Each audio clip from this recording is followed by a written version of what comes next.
Welcome to Spiritual Calisthenics. Christ is in our midst.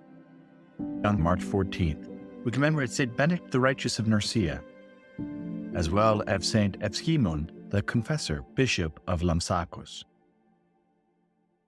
This saint, whose name means blessed, was born in 480 in Nursia, a small town about 70 miles northeast of Rome. He struggled in asceticism from his youth in deserted regions, where his example drew many who desired to emulate him. Hence, he ascended to Mount Cassino in Campania and built a monastery there. The rule that he gave his monks, which was inspired by the writings of St. John Cassian, St. Basil the Great, and other fathers, became a pattern for monasticism in the West.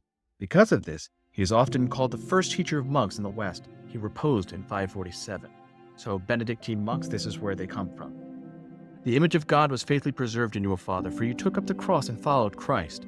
By your actions you taught us to look beyond the flesh, for it passes, rather to be concerned about the soul, which is immortal.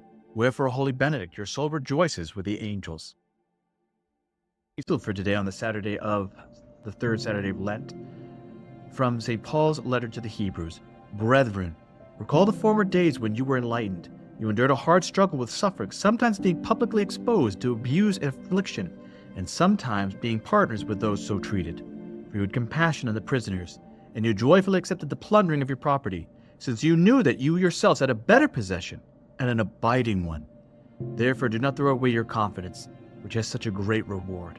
For you have need of endurance, so that you may do the will of God, and receive what is promised.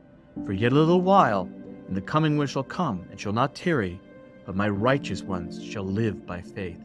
So just as we saw with these great saints, let us hurry towards the treasure that is past telling, Christ our God. The Gospel according to St. Mark. At that time, as Jesus passed on, he saw Levi, the son of Alphaeus, sitting at the tax office, and he said to him, "Follow me." And he rose and followed him. And he sat at a table in his house. Many tax collectors and sinners were sitting with Jesus and his disciples, for there were many who followed him. And the scribes of the Pharisees, when they saw that he was eating with sinners and tax collectors, said to his disciples, "Why does he eat with tax collectors and sinners?" Have we not seen this ourselves in our own communities?